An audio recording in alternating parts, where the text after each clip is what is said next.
Good afternoon, everyone. I think let's get started because there's quite a lot to get through. So my name is Alex Beyleveld. I'm a senior researcher at the Mandela Institute, and welcome to this third webinar in a series of 3 webinars launching the book International Economic Law, Southern African Priorities and Perspectives, edited by Kholofelo Kugler, who is one of our speakers today, and Francisca Suka, who is also in the audience. I do encourage you to check out the first 2 webinars if you haven't already. If you didn't join us for those, they were really quite insightful, and I really enjoyed them. They are on the Mandela Institute website, should anyone want to check those out. But yes, today's topic is going to be on the trade remedy chapters of the book. We are very lucky to have with us the Chief Commissioner of ITAC, Mr. Meluleki Nzimande, who is going to do a keynote for us today. And then he's also going to act as a discussant with some of the authors of the trade remedies chapters of the book. So first we'll have a quick summary from one of the authors or co-authors of each of the chapters, and then Mr. Nzimande will engage them in a discussion. So first we will have Mr. Gustav Brink, who is an extraordinary professor at the University of Pretoria. He authored the anti-dumping chapter in the book, so he will be speaking to anti-dumping. Then we will have Ms. Kholofelo Kugler, who is currently a Ph.D. candidate at the University of Lucerne. She co-authored, I think, the safeguards chapter and the subsidies chapter, but today she'll be talking about subsidies. And then we'll have Ms. Maryanne Kamau, who is an associate at Sidley in Brussels, and she will speak to safeguards. And then we will have some time at the end for Q&A. I think I should probably urge all of you to post your questions in the chat as we go along, so that I can pick up some questions at the end. There may not be that much time, but we're hoping to have a good discussion with the audience at the end as well.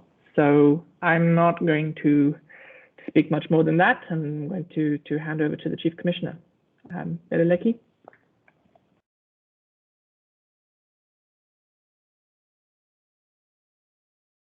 Melu, I think you are on mute.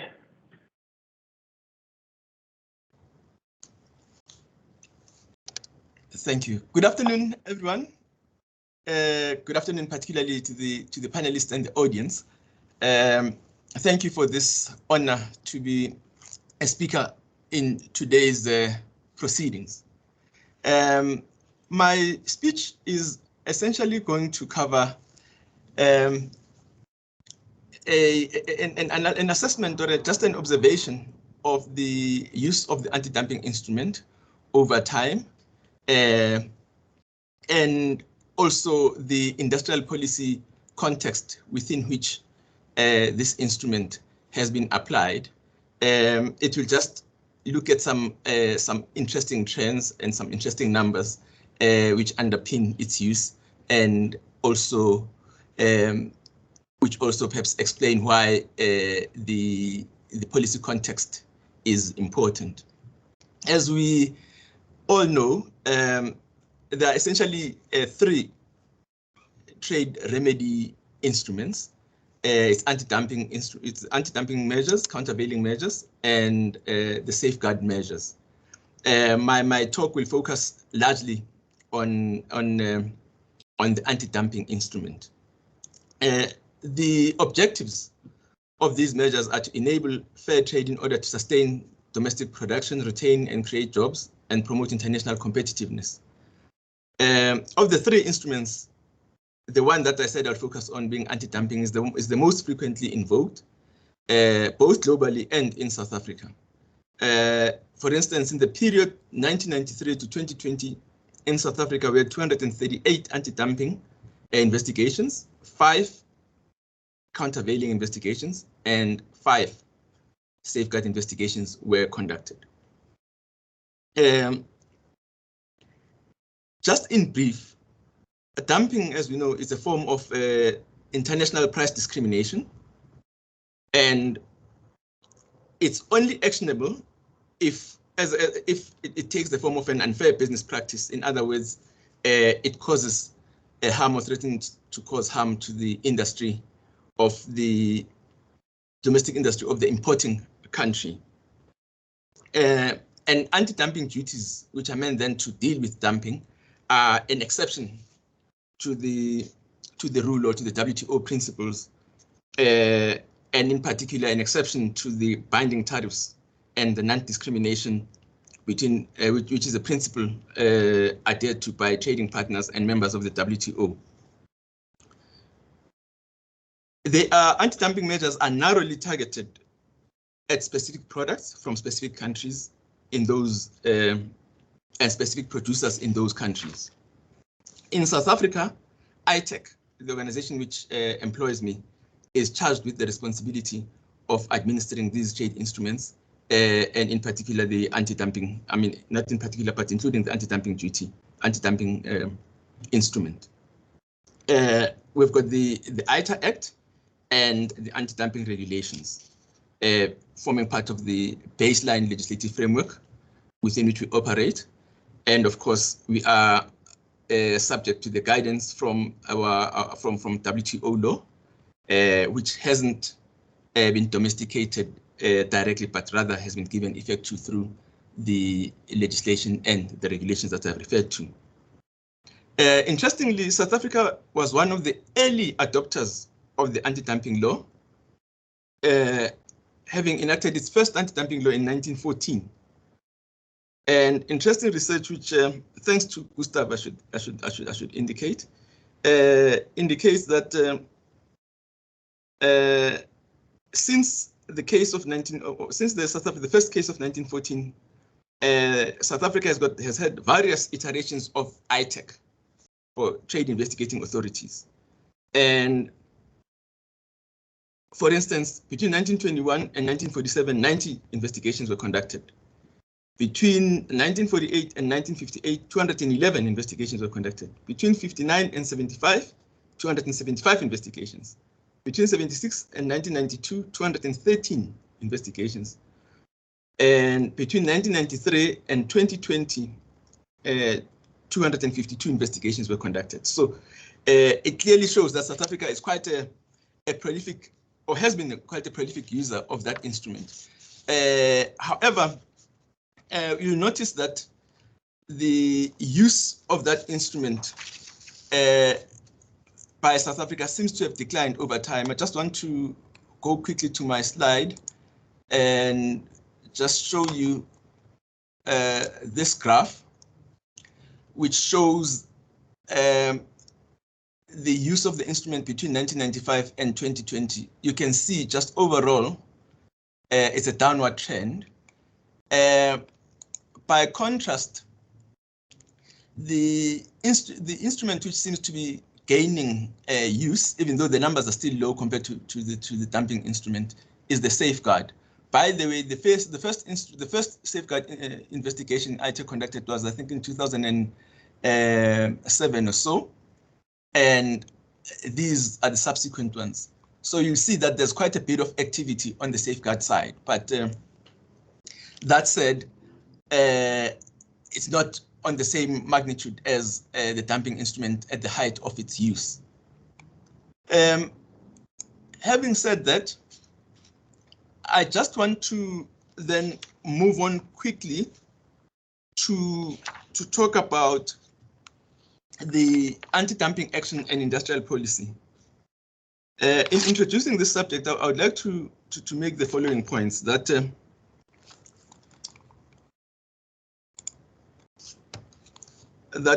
although unfairly priced imports in the manufacturing sector have time and time again been subject to anti-dumping duties by ITAC, the high market concentration in South Africa in these sectors, in these sectors that have used, particularly in the manufacturing sector, and the use of import parity pricing, caution against the uncritical use of the anti-dumping instrument, which may, in some instances, undermine government's industrial policy objectives. It's common knowledge that in South Africa, the economy is concentrated, and the manufacturing sector is not an exception to that. Accordingly, we have to take not a critical approach as opposed to just an uncritical approach, which has got the potential of undermining the policy, as I've said. We should also understand that the anti-dumping instrument operates within a larger socio-economic context. And despite trade policy reforms and the steady economic growth in South Africa since 1994, unemployment remains an acute problem compounded by the recent economic crisis. And for this reason, South Africa has got what's called the New Growth Path, which is a policy that places employment creation at the center of economic policy. And with this in mind, the NGP calls for a developmental trade policy approach, which amongst other things seeks to promote exports whilst addressing unfair trade practices against domestic producers. Just another interesting statistic on this one. The current Minister of Trade and Industry in South Africa has pointed out that import penetration in South Africa accounts for approximately 25% of GDP. Comparable numbers for China are 17% and US about 14.5%. So South Africa has got an import penetration which is disproportionately high. And this instrument, the anti-dumping instrument, is one of those instruments which are useful from an industrial policy perspective in assisting the country to reindustrialize and to create employment opportunities. I see that I've almost run out of time, haven't I? How much time have I got? I think maybe about 2 more minutes. About 2 more minutes. Okay, let me then wrap up.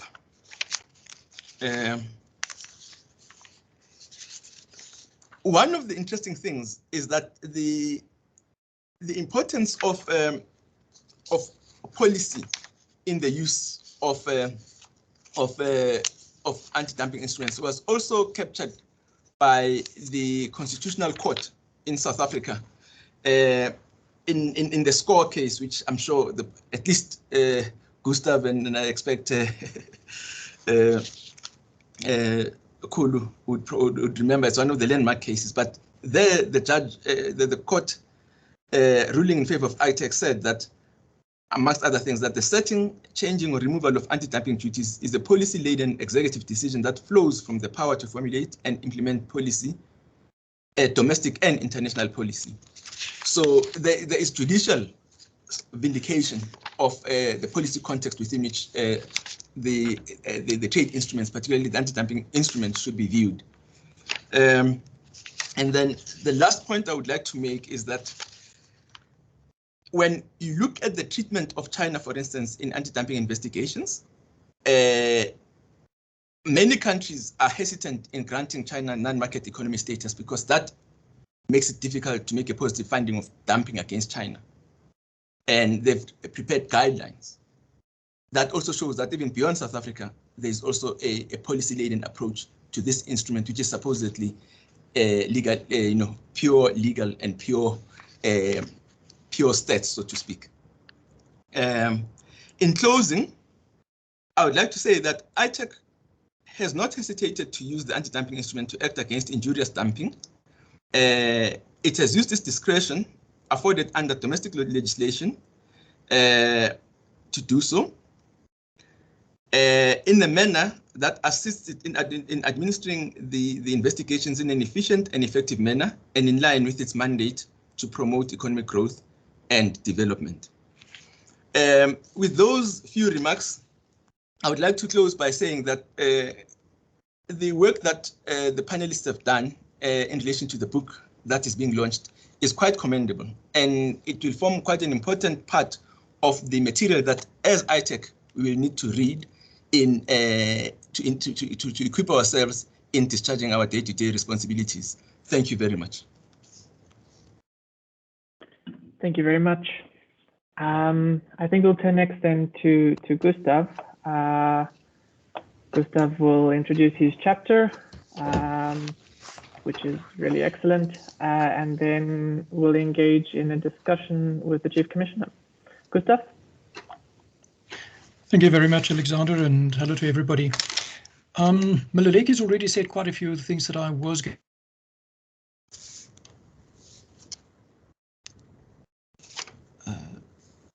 Gustav, I think we've lost you. Can you hear me, Alexander? Because it shows yes. I'm on. There we go. Okay. So as I was saying, Meluleki's already said some of the things I was going to say, so I don't need to repeat them. For instance, the definition of dumping and quite a few of the statistics, but maybe just one or two other additional things on the statistics. Between 1948 to 1958, and I know he gave the statistics, but what he did not say was that South Africa, in those 10 years, initiated more anti-dumping investigations than the rest of the world combined. Literally one more than the rest of the world. And we imposed about 55% of all anti-dumping duties during that period of time. Now, if you read any international book on anti-dumping, it typically says that the major users or the traditional users of anti-dumping are the US, the EEC, Australia, and New Zealand. Why do they leave out South Africa? And it's a very important issue. South Africa was never a signatory to the anti-dumping codes under GATT. So we only became a signatory to the anti-dumping agreement once it became the WTO. It means we did not report our figures to GATT in the pre-1995 days. So that's why we typically not regarded as a traditional user. What is interesting also from the statistics is that, as Meluleki has indicated, we've had 238 cases since 1995. 144 of them have resulted in duties, which is 60.5%, which is significantly below the world average of about 67% resulting in duties. Now, don't blame ITAC just for that, because the figures vary considerably. In Australia, for instance, only about 30% of cases result in duties. So I think you'd probably rather have an ITAC protect your industry than an Australian investigating authority. He indicated that China is a very big target of anti-dumping, but in fact, if you were to count the European Union members individually as cases and you put them together, we have more cases against the EU than we have against China, which is something very important to think about. Why do we have more cases against Europe, which typically have higher prices, than China? Maybe it has to do with the type of products. And then lastly, on the statistics, what is very important also is that there are some industries in South Africa that really tend to use anti-dumping a lot, much more than other industries. These are very specifically 4 industries: the float glass industry, steel products, paper products, and poultry. You can see in all of them, there have been multiple investigations over the year. I'm not by that criticizing them, because if it's legitimate use, that's fine. But it just shows that there are some industries that are more prone to use anti-dumping than others. Now, before I move on to specific issues within South Africa, since this book is looking not only at South Africa, but at Southern Africa and at the rest of Africa, just a very brief look at what the rest of Africa is doing. We have, other than South Africa, Cameroon, Egypt, Kenya, Madagascar, Malawi, Morocco, Mauritius, Nigeria, Senegal, Tunisia, notified their legislation to the WTO. There are other countries that also have legislation but has not been notified. Nigeria, on the other hand, have actually suspended the operation of their legislation. And then there are quite a few countries in Africa currently looking at legislation or in the process of finalizing their legislation. Egypt is the second largest user of anti-dumping in South Africa. They have conducted 117 investigations, 68 ended in anti-dumping duties. Maybe because I don't know whether Kholofelo would refer to this later, Egypt has never conducted countervailing investigation or never imposed countervailing duties. Not really using safeguards either. Madagascar has had 1 anti-dumping investigation, but they've actually had several safeguards. They've had exactly the same number of safeguards as South Africa, which makes them, along with South Africa, one of the top 10 users of the safeguard instrument. And then Morocco has had 17 investigations, 3 of which ended in WTO disputes, or rather 2 of them ended in 3 disputes. South Africa, on the other hand, we've been challenged in the WTO 5 times, all 5 of those relating to anti-dumping measures. In 3 of those cases, South Africa immediately withdrew the duties because it was clear that ITAC and its predecessor, not all of this was ITAC, some of this was still BTT, Board on Tariffs and Trade, had not followed correct procedures or done something wrong. 2 of them, the duties were simply maintained and no further action was taken. Now let's have a quick look at what happens in South Africa and what are problems facing investigations in South Africa. The first issue is, what is a like product? And with that, I'm not only talking about the total scope of the product, I'm talking about how do you compare products that are sold domestically and products that are sold on the export market, that is to South Africa or to SACU. You will then find that quite a few different products are imported under the same tariff heading and are covered by the same investigation. And ITAC sometimes simply lumps all of these products as a single product and calculates a single price for it. The WTO has ruled on a number of occasions, for instance in the X-ray equipment case, in the GOES case, and several cases since, that you cannot do that. That if you have different products in your 2 baskets, your domestic basket and your export basket, or even if you have the same products in them, but the volumes that constitute those baskets differ, then you cannot make a basket-to-basket comparison. You have to look at it product by product. And when I say product, it means at the most basic reference point. You can't lump 10 products together and say, oh, let's take poultry, for instance. You can't say that all breasts are breasts, because some of them have a backbone, some of them don't have a backbone. Some of them may have skin on, some of them may not have skin on. Some of them are calibrated, some are not calibrated. And all of these things play a role in the price and in the cost of the product. So that's a first concern, that ITAC is not always very clear on how they treat the different products. The second issue is that while Meluleki has indicated that in most instances, the industries using anti-dumping in South Africa are either monopolies or oligopolies, where you have 1 or 2 or maximum of 3 producers in the country. And my statistics indicate that that's about 70% of all applications that we receive. We do have industries where you have several players, and then only some of them lodge the application. And the question is, how do you determine who is the domestic industry? Because again, the appellate body has very specifically ruled that you cannot simply accept the applicants as the industry, which means that after you've received an application, after you've initiated, you are required to send an industry injury questionnaire to every producer in the country. Now, ITAC does not do that. It means that ITAC never has information on what the actual size of the industry is when we have several players. It might very well be that those that actually do represent a major proportion of the industry. But if you don't have the facts, you cannot actually make the decision. So that is something that could make us prone to WTO dispute settlement, and we would have a difficult time defending that. If we just look at the Russia commercial vehicles case, for instance, there were 2 producers only. The one represented, as was determined afterwards, more than 87% of the domestic industry. Yet it was rejected by the WTO because they had not looked at what the other 13% did, how much they produced, etc. So even if you're 87% of the industry, that does not necessarily mean that you can simply treat that single applicant as the only industry. The next thing is we've had, if we look at the normal value, as Meluleki indicated, we're running a bit short on time, so I think maybe can I give you 2 more minutes and then maybe let the Chief Commissioner comment, and then we can move on to the next chapter. Sorry, I don't want to rush you, but we are running a little bit short on time. Fine. I'm enjoying listening to what you're saying, but we need to give the other speakers a chance as well. Sorry. Okay. We've seen a few cases where normal values for initiation purposes were used either not for the product under investigation or not for the country under investigation. We've seen cases where the fair comparison was not made in line with the rules of the WTO at all.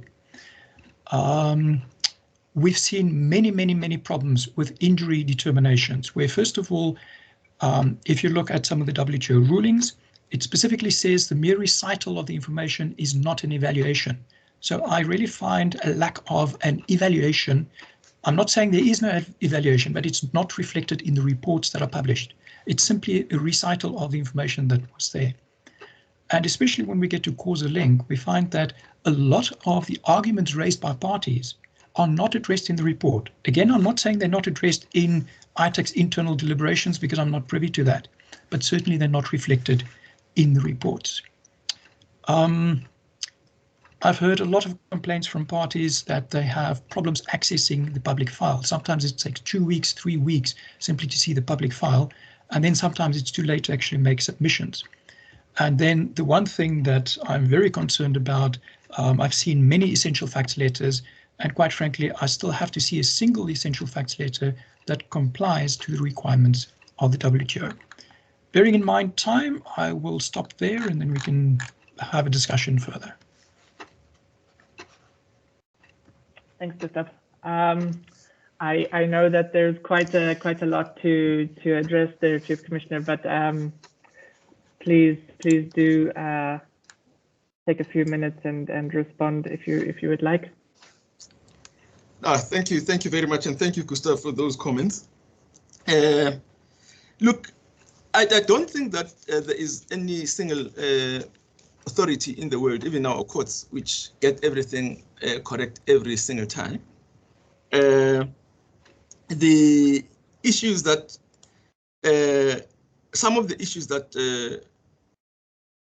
Gustav has raised in relation, for instance, to like product, to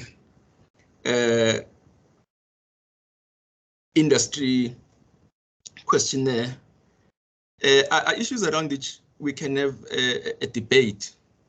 And I happen to have sat on both sides of the equation here. I've sat on the side that Gustav is sitting on today, and now I'm sitting on the side that Gustav used to sit on today. And I think it varies from product to product. It's also a function of when you look at the use of the instrument, whether or not, if you limit its application to goods that fall under a single tariff classification, or as Gustav alludes to, will the instrument be effective? If it is not effective, you then, in applying it, and usually you'll find representations having been made on the risk of circumvention, you then apply the remedy to also take account of circumvention, which is something that is done internationally. I know the Australians do it. And then on the question of the injury questionnaire, I must say I'm a bit surprised by the comments by Gustav, because the standard practice by ITAC is to publish a notice in the Government Gazette, which advises the world of ITAC, an ITAC investigation that has commenced, and invites parties to make representations. Now, and where there are specific parties that are known in the country, whether they are importers or the exporters or the foreign exporters, then the questionnaire is sent to those parties. But in fairness to ITAC, you can't expect it to, with the limited resources that it has, to find each and every single party in the country. I mean, if you look at a product like garlic, for instance, garlic, it's a seasonal crop. It's got many producers who come in and out of that industry. How does ITAC reach a large number of producers? And some of them are small. They might not even, want to participate, but they definitely, from a policy point of view, benefit from the actions of those amongst them who are able to act. And then lastly, maybe on the issue of the report, the contents of our report, I think I do agree that we can improve on our reports. on the essential facts letter, I think that's a bit debatable, because what you will find in the essential facts letter are the facts upon which ITAC proposes to rely on in coming to a decision. And the essential facts letter sits against the public file to which Gustav alluded, which then contains a lot of the information that ITAC would have then looked at over the course of the investigation. As regards access to the public file, I think that's an administrative issue which can be sorted very, very easily. When I was on the other side of the equation, I never had any trouble accessing the public file, and I'm surprised that under my leadership there's then that trouble. It's something that I will look into. Thank you. Thank you, Chief Commissioner, and thank you, Gustav, as well. I think what the dialogue shows is that perhaps we need to organize a few more webinars to unpack some of these issues, because it's difficult to do them justice in a few minutes, and you know, one could spend easily an hour just discussing essential facts letters probably. But let me move on to our next speaker. Kholo, please. Yes. Thank you very much. So I will be discussing the aspect of industrial subsidies. I mean, as you're aware, subsidies under WTO law would fall under the Agreement on Agriculture, and of course, the SCM agreement, the Subsidies and Countervailing Measures Agreement. And the specific chapter that I will speak to today is the SCM agreement, so industrial subsidies. So basically, first, before I even start my talk, I'd like to obviously, recognize that I did not write this chapter on my own. I wrote this chapter with Nkosazana Dweba, who's not able to attend today, but I would really like to thank her for contributions, and she's been somebody who's been very good to work with on this specific issue. Now, as obviously the Commissioner and Gustav has alluded to, the use of countervailing duties investigation or countervailing duties as a trade policy tool or trade remedy is something that's not really used much in Africa.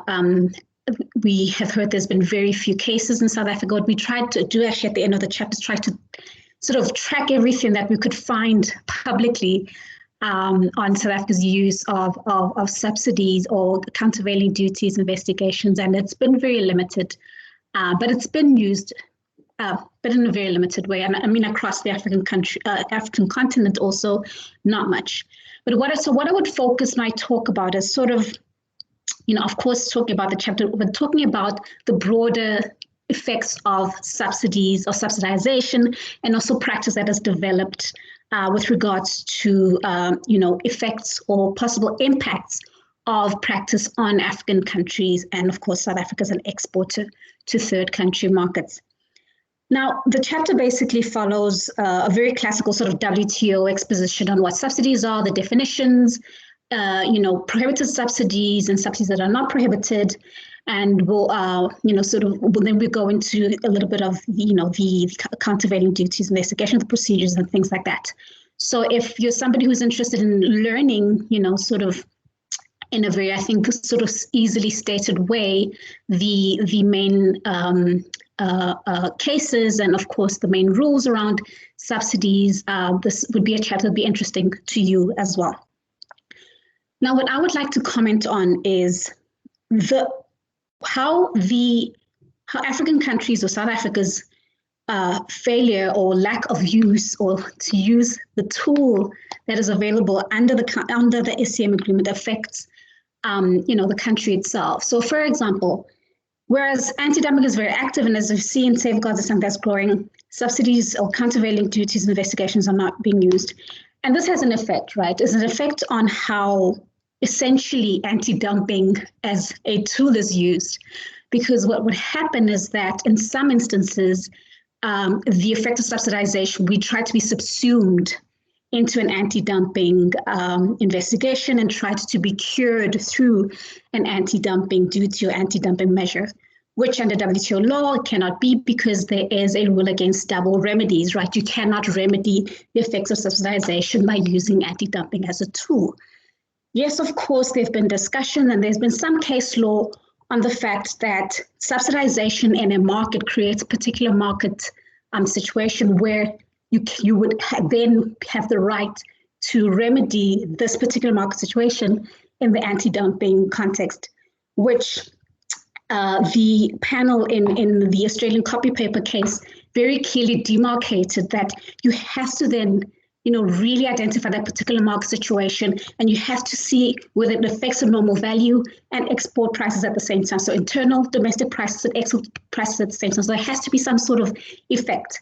And so this makes it a little bit complicated, because then the domestic investigating authority would have to do a lot more to show that there is an existence of a particular market situation.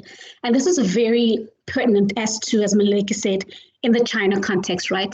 A lot of WTO members and those that do not treat China as a market economy would have to really look into, what is it that makes Chinese imports, because, they're, per se subsidized anyway, fall under anti-dumping duties and not necessarily through, using it through CVDs. And so that's one of the effects that perhaps, going forward in practice, when, African countries and South Africa also in particular strengthens its use of countervailing duty investigations, this is one of the things that would be remedied, or at least easily remedied, because you're actually targeting what you're supposed to be remedying, and as opposed to going around in circles. Secondly, just talking about industrial subsidies as a policy for African countries, I've noted, and obviously this is common in a few years, and even going right now, a lot of African countries have chosen to use local content subsidies, for example. And obviously these are tools that are prohibited subsidies under the SCM agreement. And so countries would really be careful in how, of course, in trying to boost economic production and industrialization domestically, they might be falling afoul of WTO laws. This is not only, pertinent to South Africa, but this is something happened in Zimbabwe and Nigeria as well. Especially this talk of beneficiation, trying to add value domestically to products that are then exported. These are very important policy goals, but also there is a recognition that there has to be sort of tweaked, and they have to be formulated in a way that does not fall afoul of WTO law. Another common subsidization or subsidy tool that a lot of African countries use is these export processing zones, or the special economic zones, or free export zone, or free trade zones. They're called many different things. While the idea is that the products will be, or the raw material will be duty exempt coming in, and then the exports would be, the product would be then be developed and exported, then that's when they would pay, duties. So they would come in duty free. But also the rules that, export subsidies cannot be granted. And obviously when governments formulate policies around free trade zones, it has to be very, very careful in how these are formulated. And of course, if you import the good to be processed domestically for export, they cannot be used domestically in the domestic market. So there's, some sort of rules and some sort of regulation that really has to be taken into account when this, industrial subsidies are used for the very points of industrialization of manufacturing. Growing manufacturing capacities. Last but not least, I don't have a lot of time, but I do want to mention the issue of the US and how the US has chosen to take some countries, including South Africa, off of what, the developing country, I guess, preference that they would get in CVD investigations. And so the US last year in February developed, in the CVD practice, excluded some countries that are, considered developing countries at the WTO, and would say that they would treat their products as developed country products, so they would not qualify for the de minimis 2%, rule, I guess, or privilege. And there was a few factors, including, gross national income, share of world trade, and other factors like membership of the OECD or accession to the OECD.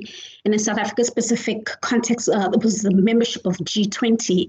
And this is very much in line with what the US has been saying all, for a few years, saying that the concept of development or developing country in the WTO is quite problematic and needs to be revisited.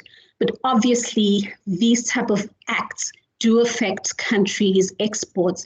While South Africa is not a country that engages in much export subsidies or subsidization of its products in general, going forward, if subsidies were to be used as a tool, these could be factors, externally to, especially to main markets like the US, that could affect South Africa's exports. So on that note, I will stop and look forward to our discussion. Thanks, Kholo. I think, again, we are, there are so many discussions to have here, but Chief Commissioner, please, we would like to hear what you have to say.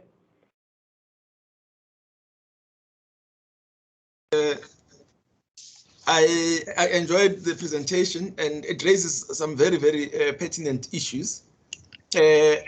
I'll pick up on what I think perhaps is the one which would have a lot of resonance with South Africa.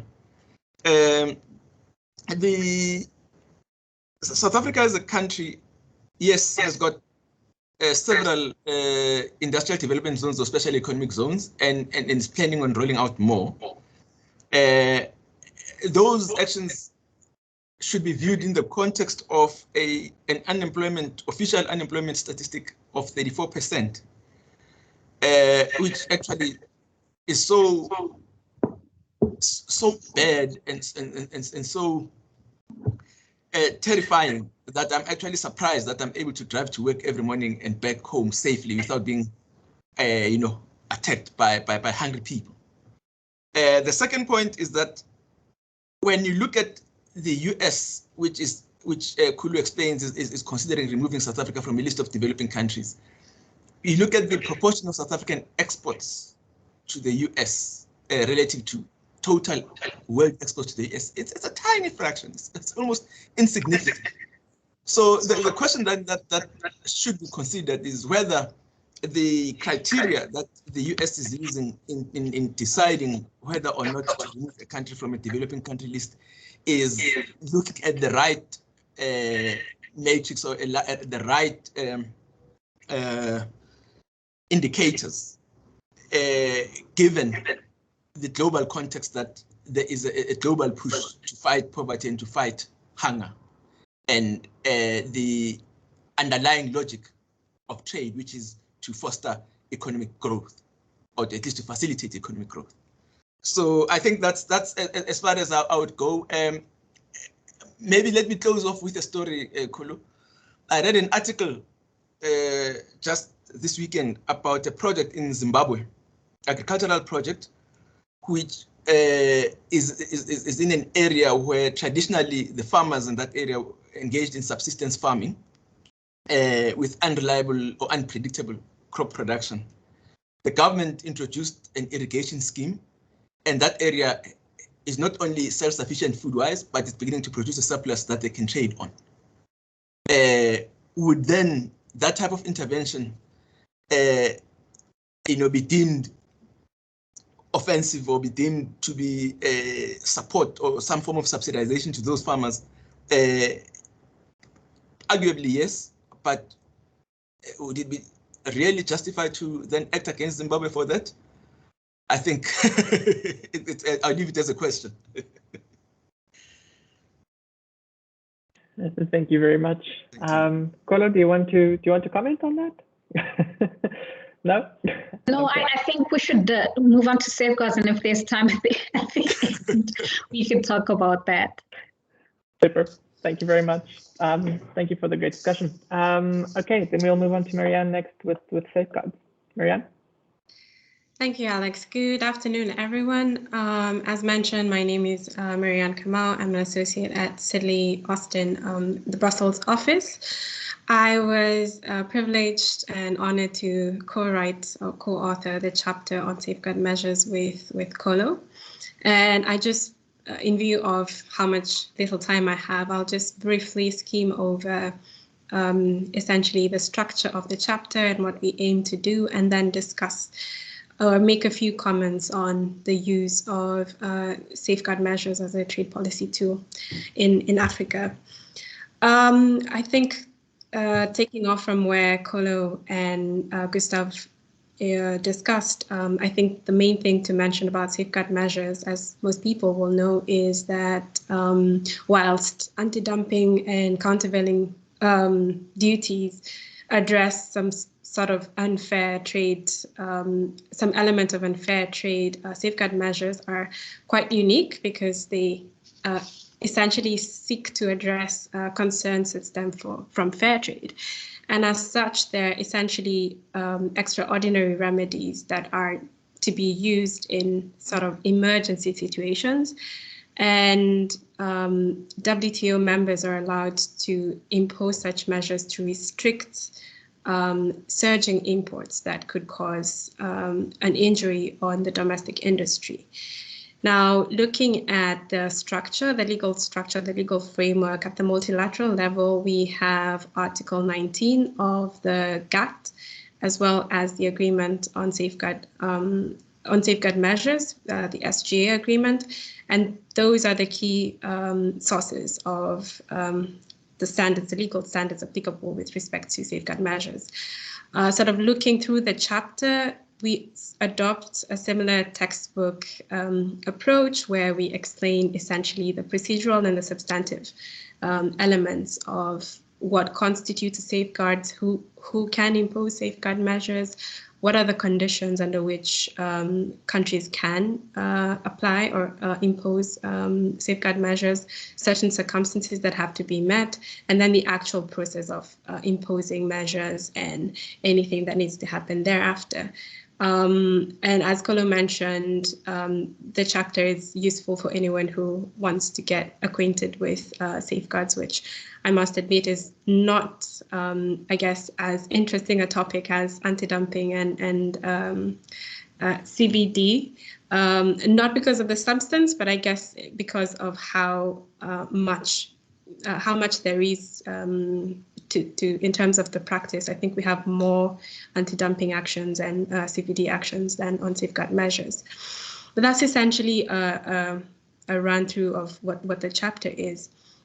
I wanted to then turn to now looking at safeguard measures from the African perspective.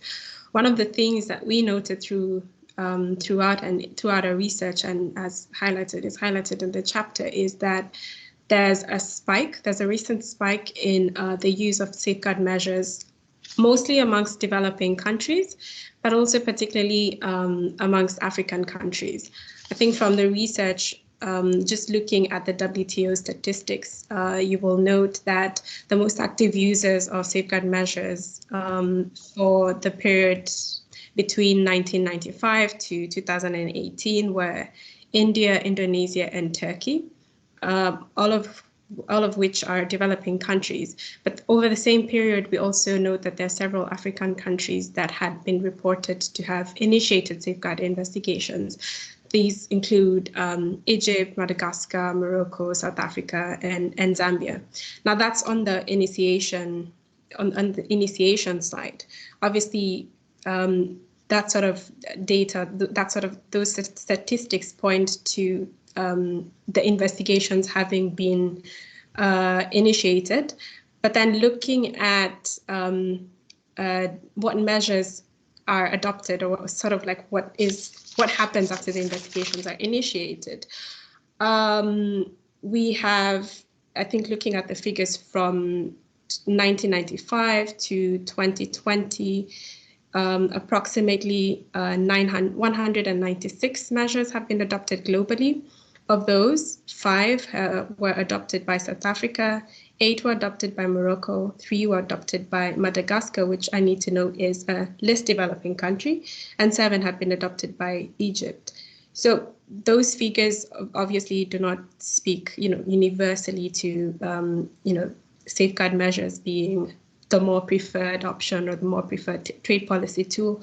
But then those figures also show that there's a sort of rise or a spike in, the use of this trade policy tool, which I guess begs the question, why would African countries be keen on using this measure in recent years? And one of the arguments that we proffer are perhaps this points to the relative ease of some of the substantive and procedural elements of safeguard measures and the requirements thereof. I guess looking at the features of anti-dumping measures and CVD measures on one hand and safeguard measures on the other hand, one thing I guess to note is safeguard measures are more global in nature. So you could argue that whilst an investigating authority for anti-dumping and CVD measures would have to look at the individual data that includes the cost data and volume, import volume data of individual companies in third countries, that's the exporting producers.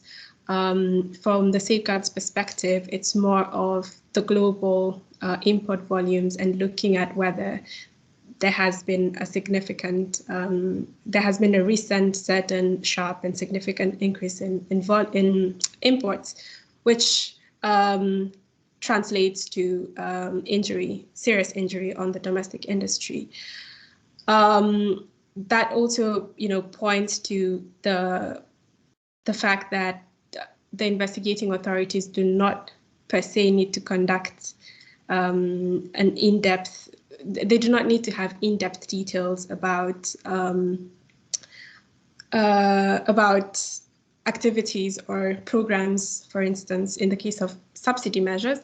They do not need to have such detail about what happens in the exporting country, or at least looking at the quantum and type of impact that such programs or such activities may have on the domestic industry. But I think that question is still open for, open to be, I guess, answered. Is it really the case that the recent spike of, using safeguard measures in African countries is tied to at least the seeming ease of which the seeming ease of the substantive and procedural requirements under the various provisions at the WTO level. I also wanted to quickly mention that the discussions, or at least the discussions that we've had within the chapter, are limited to safeguards at the multilateral level. We haven't examined bilateral safeguards between African countries on one hand and non-African countries, and also safeguard measures within RTAs that are concluded by African countries. And I think one of the things to point out is we have limited activity, at least in terms of intra-African RTAs and the use of safeguard measures. There are some notable cases, such as the COMESA safeguards, or at least Kenya's use of the safeguards in the case of sugar. But that's not, I guess, that's not enough, I guess, to go by in this discussion of what the trend is and what has been happening. But on the bilateral side, I think one notable thing that I should mention is with respect to the bilateral safeguard between, a bilateral safeguard measure that was implemented by SADC against imports of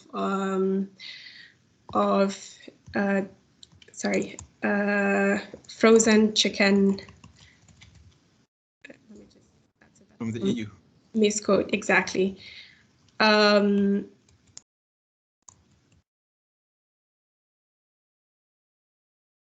Yes, frozen bone-in chicken portions from the EU. And I think that case is notable because it points to, the realization that increased use of safeguard measures could also mean an increase in, or at least there should be an expectation that could lead to disputes in this area, which would be an interesting development, noting that we haven't had any dispute at the WTO law, at the WTO level that deals with safeguard measures from African countries. So this case is a notable one to look into, although it doesn't deal with safeguards at the WTO level. I think it points to either, some of the issues that investigating authorities in Africa would have to deal with in responding to measures that they impose, be that bilaterally or multilaterally. And I think I'll sort of conclude there and leave the discussion open, and let's hear if there are any questions on sort of the trends or any other issues resulting. Thanks, Maryanne. Chief Commissioner, would you like to comment on the chapter? Maryanne, thank you for the presentation. Also very, very interesting. A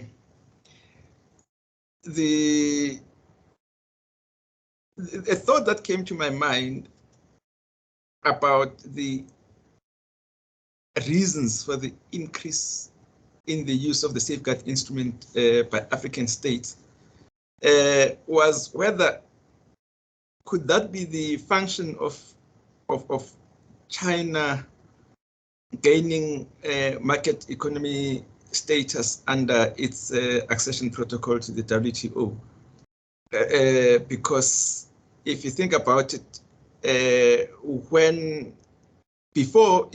you use the case of South Africa, for instance, previously China was, in terms of its accession protocol, treated as a non-market economy until, as I said, 2016. So prior to that, South Africa concluded a bilateral agreement with China, pursuant to which it agreed to grant China market economy status. And immediately thereafter, it was difficult to find any significant dumping margins against China. And I haven't looked at the numbers carefully, but I think that also coincided with the decline in the use of anti-dumping of the anti-dumping instrument. And I'm wondering whether the rise in the use of safeguards then is in response to basically the emergence of China as a big exporter of manufactured goods into areas where there is no other significant instrument for domestic industry to defend themselves, except perhaps the safeguard measure. Also, another factor which is peculiar to South Africa is that the average effective ordinary customs duty is around 5 to 6% across all basic goods. I'm not talking about the trade remedies duties. I'm talking about just the ordinary customs duties. The effective duty sits at around 5-point-something%. So which is insignificant, really. But that contrasts with other African countries which have got significant scope to increase those duties without breaching their obligations under the WTO. So it might very well be that with South Africa, part of the reason of the use of the safeguard instrument is in reaction to the China question. It's a question that perhaps needs to be interrogated a bit more. With respect to other African states, I think a thought that came to my mind was that they've got a lot of scope to use ordinary duties and non-tariff instruments to defend their industries. But those are just thoughts, and maybe if permitted, I would like to hear your comments. Otherwise, we can chat a bit later about those. We certainly have some time if you want to give your comments, Maryanne. I think the one comment I think in response to the issue of South Africa's use of safeguard measures being in response to China's MNE status is, I wonder then if that qualifies as, I mean, I understand it from I guess in the abstract, but looking at it from the legal point of view, I'm wondering whether that would sort of qualify as an unforeseen development that then sort of justifies the use of safeguard measures. I'm not quite sure how you'd respond to that. Yes, that's that becomes then that becomes a factual inquiry, and and it's a very good point. What I was alluding to was that because the other instrument has been rendered, the instrument of choice, so to speak, has been rendered ineffective, industries are beginning to look elsewhere for solutions.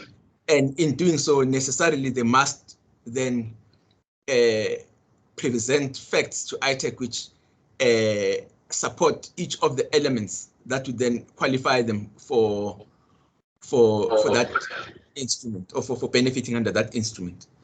I should mention that there's quite a number of cases which are not initiated simply because the elements that need to be made out for a safeguard measure or any other measure, but in this instance, the safeguard measure to be initiated, are not met. Or in some instances, it takes long to initiate because the party simply is battling to put together an application that discloses the case. So yes, your point is taken. I was talking about it. I think I was making the China point at a more broad level. Mm-hmm. I mean, I just wanted to, if you don't mind, I mean, I'll deal with, the agricultural subsidies issue. And I think Gustav has made a point about, how it's used, whether the goods are exported or not. If they're exported, then obviously they fall into the export subsidies category. But most of what happens domestically, especially I think in the case that you mentioned, is that it would fall under the disciplines under, Article 6, domestic subsidization or, domestic support, things like that. And of course, as we know, not many African countries, the exception being probably South Africa, and I think a couple of maybe Morocco, Tunisia, that have declared their export or they, and what you call it, agriculture subsidies at the WTO. So as soon as the level of subsidization hits more than 10%, then already they fall foul of WTO law. And I think it's, this is a broader question, and that talks to, agriculture and agricultural subsidies, which, are really a big topic at the WTO and sort of, I guess, internationally, India being one that has been very vocal about, food support and food supply domestically and all that. So I think, it's, while I think the rules are very blunt, but there's definitely, and I sort of get your point, there's a policy consideration behind that should be, looked at and explored. And especially the Nairobi decision, taking away, a lot of these sort of developing country preferences have expired. And, the Nairobi decision also has, sort of put to end some of these other tools that could have been used as export subsidies. We know in a few years they're going to be expiring, or at least at the end of this year, next year, I forget which year, for developing countries as well. So it is a bigger sort of discussion to be had.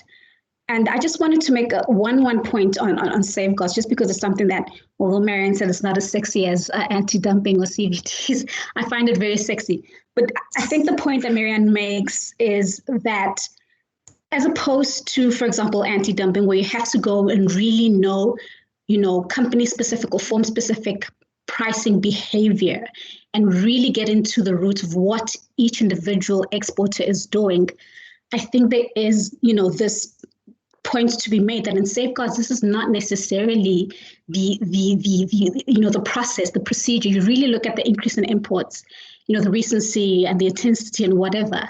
And when you look at it, a country like China holistically, with its massive export potential, export, capabilities, it's a little bit easier, or it is easier to apply a safeguard measure, whereas anti-dumping, you'd have to really go into sort of the nuts and bolts of what individual exporters doing. So that's just my comment.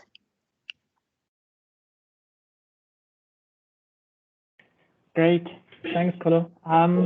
I think we've run over time a little bit here, but I suppose with the indulgence of the panelists, we could take a few minutes if there are any pressing questions that anyone would like to pose. Yeah, maybe is that all right with everyone if we take 5 or 10 minutes for 1 or 2 questions? If to the extent that there are questions. Okay, so from the chat, there are no real questions, more comments. So if there's anyone that has a particular question, please use the raise your hand function. Otherwise, we could perhaps pick up from the chat.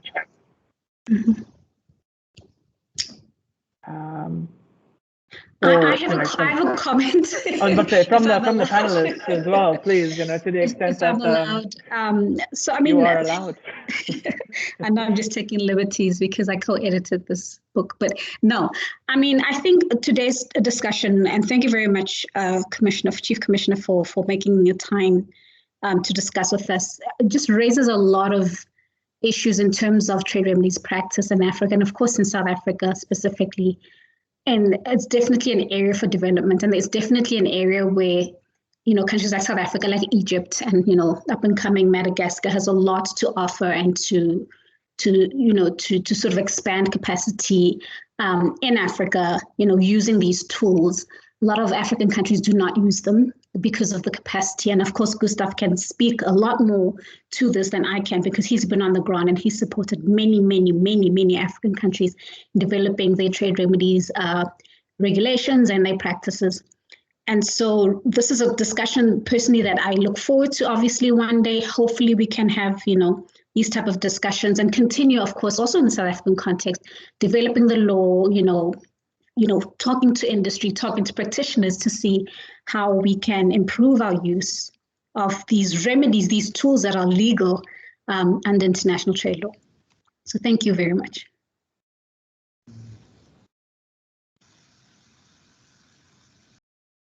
I think that might be a good place to end, given that I'm not seeing any hands. So just once more, thank you to all our speakers for your presentations. They were really excellent. I really enjoyed the conversation. I'm sure our audience did as well. And thank you for taking time out of your days. And we hope to keep this conversation going in future, like Kholofelo said. So thank you all, and thank you to our audience for attending. There will be a recording made available of the recording of today's webinar will be up on our website in due course. So if you want to have a look at it again, please do. But until next time, everyone take care, and thank you very much. Thank you very much. Thank you very much. Thanks to the audience and thanks to the panelists. Thank you, everyone. Enjoy your afternoon. Thank you. Bye-bye. Bye.